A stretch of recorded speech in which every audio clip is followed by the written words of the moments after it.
Welcome to my channel educational scholar. मैं doctor Sobia एक और लेक्चर के साथ आज हम डीएनए रेप्लिकेशन के बारे में पढ़ेंगे।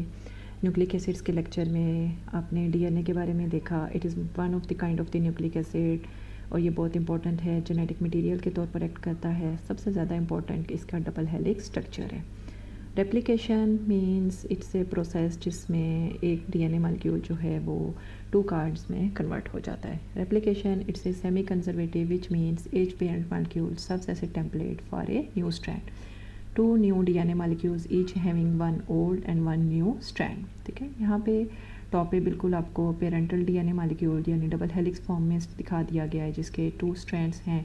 बोथ स्ट्रैंड्स जो हैं इसमें सबसे पहले ओपन होते हैं। हर स्ट्रैंड जो है वो टेम्पलेट के तौर पर एक्ट करेगा और उसके अगेंस्ट न्यू स्ट्रैंड की सिंथेसिस होगी। लेफ़्ट साइड पे भी ब्लू वाला ओल्ड स्ट्रैंड है, जबकि येलो कलर से आपको दिखा दिया गया कि न्यू स्ट्रैंड की सिंथेसिस हो गई है। राइट साइड पे देखो, यहाँ पे भी ब्लू वाले रिबन वाला जो है आपका ओल्ड स्ट्रैंड और इसके अगेंस्ट न्यू स्ट्रैंड की सिंथेसिस, यानी पहले 1 डीएनए मॉलिक्यूल था और फिर 2 डीएनए मॉलिक्यूल्स में कन्वर्ट हो गया। इसे semi conservative kind of replication का नाम इसलिए दिया जाता है कि 1 न्यू एंड 1 ओल्ड स्ट्रैंड। ठीक है, सेमी मीन्स हाफ, तो इसमें हाफ ओल्ड पार्ट होता है और हाफ न्यू पार्ट ऐड हो जाता है, इसलिए इसे सेमी कंजर्वेटिव का नाम दे दिया जाता है। अब ये होता किस तरह से है, ठीक है। सबसे पहले तो आपको देखने में नज़र आ रहा है अनवाइंडिंग होगी। अनवाइंडिंग के बाद जो है स्ट्रैंड्स के अगेंस्ट न्यू स्ट्रैंड्स की सिंथेसिस होगी, बेसिस अटैच होंगी। सेम बेसिस उसी तरह एडेनिन जो है थाइमीन के साथ डबल बॉन्ड के थ्रू, ग्वानिन जो है वो साइटोसिन के साथ उसकी अटैचमेंट होगी। इसमें डिफरेंट चीज़ें इन्वॉल्व होंगी। सबसे पहले आपको स्ट्रैंड ऑफ डीएनए, ठीक है, जो कि टेम्पलेट के तौर पर एक्ट करेगा। लाजमी डीएनए तो बहुत इंपॉर्टेंट है, डीएनए होगा तभी उसका रेप्लिकेशन प्रोसेस होगा। Then you will need different kinds of bases which will act as a substrate, ताकि उनकी स्ट्रैंड की कंप्लीशन हो सके, जिन्हें हम डीऑक्सी राइबोन्यूक्लियोटाइड फर्स्ट ट्राइफॉस्फेट्स का नाम देते हैं। It will be adenine triphosphate, guanosine, cytosine and the thiamine.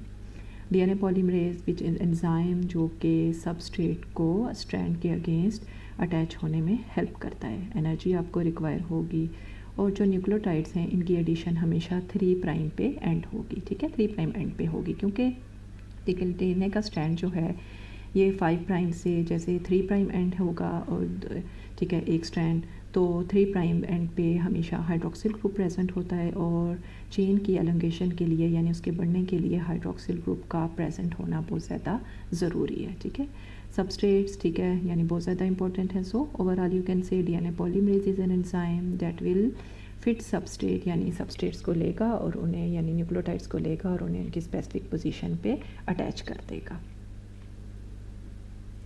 ठीक है, यहाँ पे अगर आप देखो तो ओवरऑल प्रोसेस एक्सप्लेन कर दिया गया है। सबसे पहले यहाँ पे आपको जिप्ड फॉर्म में डबल स्ट्रैंडेड डीएनए, एक इसकी सिंथेसिस जो है 5 प्राइम टू 3 प्राइम है, ठीक है, डार्क ब्लू कलर में, और एक जो स्ट्रैंड है वो 3 प्राइम टू 5 प्राइम है। सबसे पहले इसका अनवाइंड होना ज़रूरी है। अनवाइंड का मतलब है कि पहले जो डबल स्ट्रैंड है वो ओपन होगा, तभी आपको वो न्यू स्ट्रैंड्स उसके अगेंस्ट न्यू स्ट्रैंड्स की सिंथेसिस होगी। इसमें जो आपके एंजाइम्स हेल्प करेंगे दे विल बी हेलिकेजेस, यानी हेलिकेजेस जो हैं समझो कि कटिंग एंजाइम्स के तौर पर एक्ट करेंगे और इनको कटिंग करते जाएंगे ताकि दोनों स्ट्रैंड्स एक दूसरे से सेपरेट हो जाएं। जैसे ही ये स्ट्रैंड सेपरेट हो जाएंगे तो देयर आर द चांसेस कि ये वापस अनजिप फॉर्म में ना हो जाएं। तो different kinds of single strand binding proteins हैं जो यहाँ पे आके रिसाइड कर जाएंगी, जहाँ पे ये कैंची टाइप जैसे ये बना हुआ है, इसे हम वाई शेप्ड का भी नाम दे देते हैं, इसे रेप्लिकेशन फॉर्क का नाम देते हैं। ठीक है, यहाँ पे आके बाइंड कर जाएंगी ताकि दोबारा ये जिप फॉर्म में ना जा सके। डीएनए पॉलीमरेजेस वो एंजाइम्स हैं जो कि आपको न्यूक्लियोटाइड्स की अटैचमेंट में हेल्प करेंगे। 5 प्राइम टू 3 प्राइम दोनों स्ट्रैंड्स की अगर बारे में 1 बाय 1 बात की जाए, फर्स्ट ऑफ ऑल, ठीक है, अटैचमेंट स्टार्टिंग के लिए इन्हें प्राइमर भी रिक्वायर होगा। ठीक है, प्राइमर जो कि एडिशन ऑफ न्यूक्लियोटाइड यानी कहाँ से सिंथेसिस स्टार्ट होनी है उस चीज़ में हेल्प करता है। सो ये 5 प्राइम टू 3 प्राइम इसके अगेंस्ट स्ट्रैंड की सिंथेसिस, यहाँ से 5 प्राइम तो ये 3 प्राइम, ये इस 3 प्राइम पे हाइड्रोक्सिल ग्रुप प्रेजेंट है जहाँ पे न्यूक्लियोटाइड्स की एडिशन होती जाएगी, और ये जो है आपका कॉन्टिन्यूस स्ट्रैंड है और इससे हम लीडिंग स्ट्रैंड का भी नाम देते हैं। जबकि ऑपोजिट आप देखो, जो ओरिजिनल स्ट्रैंड था इसमें ये 3 प्राइम से 5 प्राइम था, जो आपकी सिंथेसिस है, मैंने आपको बताया कि 3 प्राइम पोजीशन पे ही हमेशा न्यूक्लियोटाइड्स की एडिशन होती है।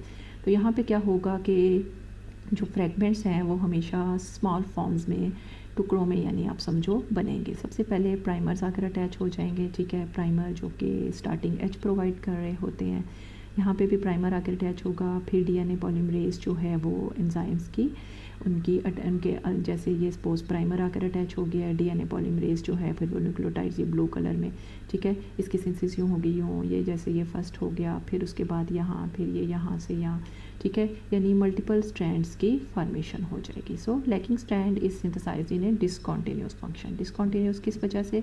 क्योंकि 3 प्राइम पोजीशन पे ही आपकी उसकी हाइड्रोक्सिल ग्रुप की प्रेजेंस की होने की वजह से न्यूक्लियोटाइड्स की एडिशन होनी है, ठीक है। समझते हैं तो दोबारा इस तरह समझ लो। यहाँ पे ये कॉन्टिन्यूस स्ट्रैंड बनेगा, जबकि यहाँ पे 3 प्राइम पोजीशन पे ही एडिशन होने की वजह से डिसकॉन्टिन्यूस फ्रेगमेंट्स बनेंगे, ठीक है। जब ये फ्रेगमेंट्स बन जाएंगे उसके बाद क्या होगा कि डीएनए पॉलीमरेज 3 आएगा जो कि इन प्राइमर्स को रिमूव करेगा, और उसके बाद जो है कुछ न्यूक्लियोटाइड्स की एडिशन हो जाएगी। उसके बावजूद स्मॉल गैप्स जो हैं वो लेफ़्ट रह जाएंगे, पीछे रह जाएंगे, और उन गैप्स को जो लाइकेज एंजाइम है वो फिलिंग का काम करेगा। लाइकेज जिसे मॉलिक्यूलर ग्लू के तौर पर आप यूटिलाइज़ कर सकते हो, ठीक है। अगर आप समझना चाहो, ठीक है, 3 स्टेप्स हैं। Number 1 unwinding and exposing strands, यानी डीएनए का डबल स्ट्रैंड जो है वो ओपन होगा with the help of enzyme helicases, ठीक है। उसे स्पेसिफिक प्लेसेस को हम ओरिजिन ऑफ रेप्लिकेशन का नाम देते हैं, ठीक है। और ये वाई शेप होती है जिसकी वजह से इसे रेप्लिकेशन फॉक का नाम देते हैं। वहाँ पे एक बबल फॉर्मेशन हो जाती है, या आप कह सकते हो different single stranded binding proteins आके बाइंड कर जाती हैं ताकि वो दोबारा जिप फॉर्म में कन्वर्ट ना हो सके। प्राइमर आकर अटैच होगा, ठीक है, ताकि स्टार्टिंग एज प्रोवाइड कर सके। DNA polymerase is the enzyme जो कि एडिशन ऑफ न्यूक्लियोटाइड्स में आपको हेल्प करेगा। Strand elongation by the DNA polymerase 3 which causes the elongation. 1 strand जो है वो 3 प्राइम एंड पे ही सिंपल एडिशन करेगा, वो कॉन्टिन्यूस उसकी फॉर्मेशन होगी, और उसे हम लीडिंग स्ट्रैंड का नाम देंगे because this strand is continuously grows from 5 prime to 3 prime. While other second strand जो है वो लैगिंग स्ट्रैंड है, क्योंकि वो एंटी पैरेलल है लीडिंग स्ट्रैंड के, ठीक है। तो इसलिए इसमें क्या होगा कि स्मॉल फ्रेगमेंट्स की फॉर्मेशन होगी which will be about 100 to 200 nucleotides in case of eukaryotes, while 1000 to 2000 nucleotides in case of the prokaryotes. In fragments को हम ओकाज़ाकी फ्रेगमेंट्स का भी नाम देते हैं।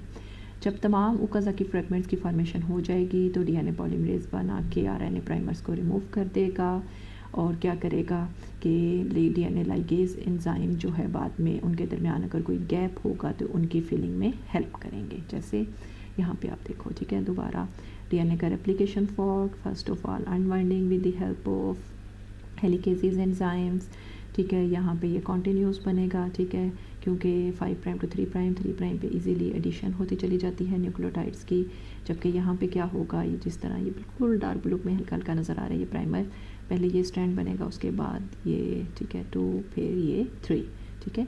उसके बाद ये प्राइमर्स रिमूव हो जाएंगे with the help of DNA polymerase 1, और फिर ये जो गैप्स हैं इनकी फिलिंग हो जाएगी with the help of ligase enzyme.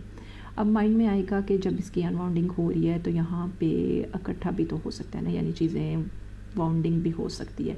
तो टॉपोआइसोमरेज़ एंजाइम्स जो हैं वो यहाँ पे प्रेजेंट होते हैं, जो कि इसकी मेंटेनेंस में हेल्प करते हैं ताकि जो टाइटली वाउंडिंग है उसको स्टॉप किया जा सके, ठीक है। यहाँ पे आप दोबारा देख सकते हो, ठीक है। First of all double stranded topoisomerase जो अनवाइंडिंग का काम देते हैं, टाइटली वाउंडिंग ना हो सके।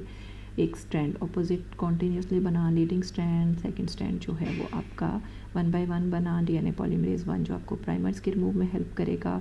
इन स्मॉल फ्रेगमेंट्स को हम ओकाज़ाकी फ्रेगमेंट्स का नाम दे रहे होते हैं, ठीक है। और बाद में जो फिलिंग होती है जो न्यूक्लियोटाइड्स की, वो with the help of DNA ligase का मतलब होता है जैसे जुड़ना, ठीक है। तो ये मॉलिक्यूलर ग्लू के तौर पर एक्ट करता है और उनकी यानी प्रूफ रीडिंग का काम भी कर रहा होता है। So overall DNA replication is a semi conservative, means जो आपके ये वाला जो बाहर वाली साइड्स पे हैं ये आपके ओल्ड स्ट्रैंड थे, जबकि इन साइड वाले आपके न्यू स्ट्रैंड्स की सिंथेसिस हो गई। Each strand in the DNA acts as a template for the synthesis of a new complementary strand. Process takes from one starting molecule to form 2 daughter molecules with each newly formed double helix containing one old and 1 new strand. ठीक है, hope you understand. ठीक है, फिर भी आपको कोई question हो तो आप कमेंट में मुझसे पूछ सकते हो। ठीक है, लेक्चर पसंद आया हो तो प्लीज़ लाइक शेयर और सब्सक्राइब कीजिएगा। नेक्स्ट लेक्चर तक के लिए अल्लाह हाफिज़।